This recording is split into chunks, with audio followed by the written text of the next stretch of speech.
Il y a un vieil homme que je visite parfois qui peut vous parler pendant des heures. Vous vous asseyez avec lui, et il va commencer à raconter ses histoires. L'une après l'autre, de ses vieux amis, de ses années dans l'industrie de la radio et de ses mésaventures quand il tentait de séduire une femme. Une fois, à mi-chemin de sa balade habituelle, il s'est arrêté, s'est tourné vers moi et m'a dit « Tu sais quoi, la vie est amusante. Et ça pue de savoir que je m'approche de la fin, parce que tout ça est putain de jouissif. » Cela est resté gravé dans ma mémoire. Je suis persuadé que la personne qui a eu la vie la plus réussie est celle qui, quand tout est dit et fait, a les meilleures histoires à raconter à ses petits-enfants.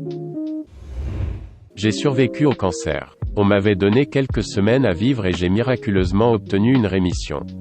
La vie après le cancer est une lutte terrible, mentalement et physiquement, mais je ne l'échangerai pas contre l'alternative. Je peux maintenant regarder mon adorable nièce grandir. J'arrive à regarder le monde avec une perspective complètement différente. J'apprécie d'être avec ma femme et de parcourir le monde autant que possible. La mort résoudrait une grande partie de la douleur avec laquelle je vis actuellement, mais la tristesse éternelle qu'elle causerait à ma famille me hanterait. Je suis malade en phase terminale et plus je me rapproche de la mort, plus je prends le temps de m'asseoir à regarder la nature, m'arrêtant parfois pour aller sentir les roses. Ce sont les petites choses de la vie qui valent la peine d'être vécues. La famille d'oiseaux dans un arbre voisin communique entre eux. Le chien que vous vous réveillez tous les matins et qui a hâte de vous voir et d'être avec vous. Je regarde même bizarrement les arbres bruissant un jour venteux. Regardez mes poissons nager dans leur aquarium. Valorisez le temps et les souvenirs que je vis avec ma femme et mes amis. Les gens qui disent que la vie ne vaut pas la peine de vivre doivent faire de leur mieux pour sentir les roses, regarder le soleil se lever et se coucher. Je sais que parfois la vie peut vraiment nous rendre misérables, mais la vie est véritablement belle. Merci à tous pour les reconnaissances et les mots gentils. C'est très émouvant d'avoir autant de belles réponses. Un commentaire que j'ai remarqué concerne la proximité de la mort dans notre vie. Mon sort a été heureusement décidé par mon oncologue. J'étais aux soins intensifs l'année dernière, j'étais sceptique et j'avais une condition grave que les médecins ne pouvaient pas maîtriser. Je n'ai qu'un rein et il s'était complètement arrêté. Heureusement, lorsque l'unité de soins intensifs a réuni les différentes équipes pour décider de continuer ou de me laisser partir. Mon oncologue a exigé qu'il continue de me traiter parce que je suis jeune et que mon cœur et mes poumons sont en bon état. Je suis toujours là à ce jour, donc je dois tout à cet homme qui m'a sauvé la vie plusieurs fois. Je me suis assis avec ma femme et j'ai pleuré, je lui ai dit que j'étais prêt à partir et je me suis allongé patiemment, les yeux fermés, prêt à être emmené. Cela n'a tout simplement pas eu lieu, pour le moment, j'ai fait de mon mieux pour profiter des petits moments de la vie que nous passons facilement et que nous laissons passer inaperçus lorsque nous sommes occupés à mener une vie normale et saine. Regardez le lever du soleil, avec une tasse de thé chaud. Chantez mes chansons préférées dans un endroit avec une bonne acoustique. Utilisez du fil très doux, pour tricoter quelque chose de bien pour quelqu'un. Appelez un ami, et entendre la joie dans sa voix, quand il se rende compte, que c'est moi. Les jours de neige, griller des chamallows sur un feu de camp. Ce sont toutes ces petites choses, qui font que j'aime être en vie. J'espère que vous pourrez trouver, vous aussi toutes ces petites choses, que vous aimez tant faire dans la vie. Il y en a tellement. Je suis sûr que personne ne trouvera ce commentaire mais bon, aujourd'hui était une bonne journée pour moi. Je viens de recevoir mon premier piano électrique et j'ai hâte d'apprendre à jouer cet instrument. Voilà une raison d'être vivant. La musique. Je veux maîtriser cette chose avant de partir. Je veux jouer du piano depuis environ 3 ans maintenant, mais il y a seulement quelques jours, j'ai réussi à convaincre mes parents de m'en acheter un. J'ai été assez dépressif au cours des dernières années pour différentes raisons, mais j'espère que cette chose pourra me remettre sur la bonne voie. À vous tous qui êtes dans le même bateau que moi, je vous souhaite bonne chance. Nous allons tous y arriver. J'ai cessé d'avoir peur de la mort après avoir souffert pendant des années de terribles douleurs de colite ulcéreuse non diagnostiquées. Je n'avais que 16 ans donc personne ne m'a cru. Je n'ai été diagnostiqué qu'à l'âge de 19 ans, où mon taux hémoglobine était à 3, le taux normal est de 15 à 18. J'ai vécu cette sensation, où votre corps a du mal à répondre aux besoins de base, pour que tout fonctionne normalement. J'ai voulu mourir durant cette période. Je suppose que je suis en vie maintenant, parce que j'ai trouvé 2 médecins compétents, un bon chirurgien, et mon propre corps. Ils étaient têtus, et ne voulaient pas abandonner. Une fois que j'ai trouvé quelqu'un qui pourrait m'aider, j'ai retrouvé la santé, et je me suis senti extrêmement mieux. Mon sentiment face à la mort est resté inchangé cependant. Je n'ai pas peur de mourir. Cela étant dit, je ne cherche pas la mort, et je ne veux pas mourir prématurément.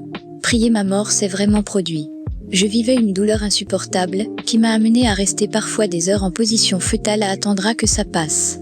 Puis, il y a la souffrance de la vie de tous les jours en sachant que je n'étais pas moi-même, je n'étais pas en bonne santé.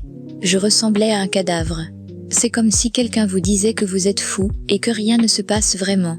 À ce moment-là, je priais par moments pour ma mort, parce que je voulais que toute la douleur et la souffrance cessent. Si je ne pouvais pas soigner de ce qui n'allait pas, alors je ne voyais pas la raison de continuer à souffrir encore et encore. Toutefois, je n'ai jamais voulu me suicider. S'il vous plaît, si vous avez ressenti l'envie de mourir, de vous tuer, veuillez demander de l'aide. J'ai passé la première moitié de ma vie adulte à aller de l'avant rapidement. J'ai travaillé dur pour terminer mes études universitaires sans aucune dette. À la sortie de l'université, je travaillais à plus de 60 par semaine à temps plein.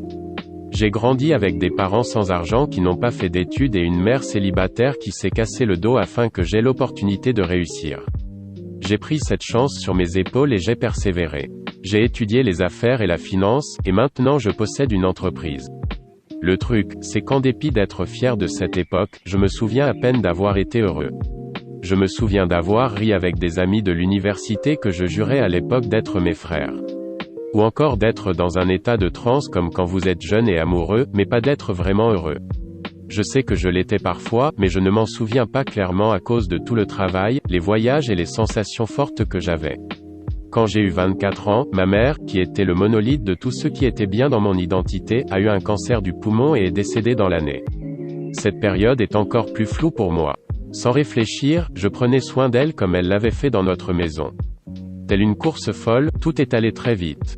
Je me souviens avoir essayé de faire tout ce que je pouvais pour la faire sourire, pour la mettre à l'aise, pour enfin espérer de tout mon cœur qu'elle ne souffrait pas alors qu'elle restait là, incapable de répondre à quoi que ce soit.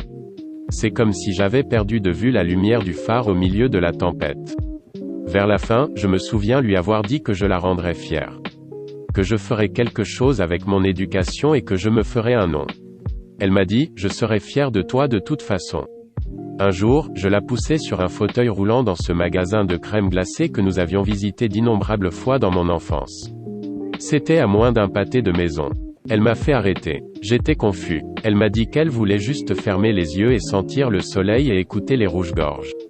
Elle m'a dit qu'à chaque fois que le soleil réchaufferait mon visage, elle tiendrait mon visage entre ses mains. Quand elle a finalement lâché prise, ses funérailles ont été un véritable choc pour tout le monde. Non pas parce qu'elle était réellement partie, mais à cause du grand nombre d'âmes aux funérailles que je n'avais jamais rencontrées auparavant. Ma mère et mon père m'ont adopté dans leur trentaine. J'ai rencontré d'innombrables personnes d'avant cette époque que ma mère avait touchées. Elle a aidé tant de gens à terminer leurs études, à quitter leurs partenaires violents, à abandonner leurs habitudes en matière de drogue, à élever leurs enfants, et la liste continue. Ce fut une véritable révélation. Elle n'a jamais eu beaucoup d'argent dans toute sa vie. Elle a eu une longue carrière en tant que secrétaire médicale. Elle n'a pas gagné la rat race en soi, mais ces mots ont résonné dans la tête de tant de gens. C'est ça, être vivant. Être présent pour vous-même et pour les autres et raisonner au-delà d'une manière qui est importante pour vous. Je pense à toutes les erreurs que j'ai commises en tant que jeune adulte. Être impétueux et insensible, être naïf et bruyant avec mes opinions, franchir la ligne du consentement et de l'autonomie à bien des égards avec beaucoup de gens, dire que je n'avais pas le temps pour les gens qui avaient besoin d'aide, profitant des gens pour aller de l'avant, et aussi juste ne pas être là. Je me lève tous les matins, ferme les yeux et écoute. Je prends une minute et je pense au privilège que j'ai de pouvoir profiter même des stimuli les plus silencieux d'une pièce vide. J'ai une tasse de café et j'y goûte vraiment. Je passe aussi tellement de temps à écouter les rouges-gorges. Prenez 10 secondes pour vous calmer, admirer, réfléchir, ressentir, etc. 10 secondes pour poser une question. 10 secondes pour rechercher sur Google quelque chose qui vous intéresse. 10 secondes pour voir à quel point tout est riche dans cette belle existence folle. Je ne saurais trop insister sur la façon dont je me sens mieux chaque jour, et je ferme les yeux au soleil pour ma mère chaque fois que je le peux. Blaguer et rire avec vos amis jusqu'à ce que vous ne puissiez plus respirer. Votre premier baiser. Les odeurs des boulangeries lorsque vous sortez le matin. Regardez la lune tard dans la nuit en sachant que quelqu'un que vous aimez fait de même. Étreindre vos parents après ne pas les avoir vus pendant un moment. Le bébé d'un étranger qui vous sourit lorsque vous attendez un bus. Le goût de la pastèque par une chaude journée d'été. Être allongé sur le canapé sous une couverture en regardant les flammes dans la cheminée par une froide soirée d'hiver. Écouter de la musique dans votre lit un vendredi soir en sachant que vous n'avez pas à régler l'alarme pour demain. Envoyer un texto à votre béguin tard dans la nuit, tous deux étant fatigués, mais aucun ne veut que cela s'arrête. Le sentiment d'accomplissement quand vous apprenez enfin à attacher vos chaussures vous-même. Quand vous arrivez enfin à la salle de bain quand on a vraiment envie de faire pipi. Raconter une blague et tout le groupe rit. Lire un livre au bord de la mer pendant que le soleil brûle lentement à votre insu, une bite que votre frère a dessinée sur votre dos avec la crème solaire. Enfin, battre un jeu auquel vous jouez depuis des semaines. Lorsque vous arrosez votre cactus de manière inconsistante et qu'il fleurit quand même pour vous remercier. Quand vous êtes vraiment fatigué après un entraînement et que vos muscles sont douloureux le lendemain, mais bon vous savez que vous avez fait quelque chose de bien pour vous. Vous êtes affamé parce que vous savez que mère va vous cuisiner votre repas préféré et que vous devez tout manger. Voilà des témoignages qui transmettent la joie d'être en vie. Et vous, pour quelle raison aimez-vous être en vie? N'hésitez pas à partager votre ressenti dans les commentaires et, si cette vidéo vous a plu, à la partager également. Je vous donne rendez-vous très prochainement.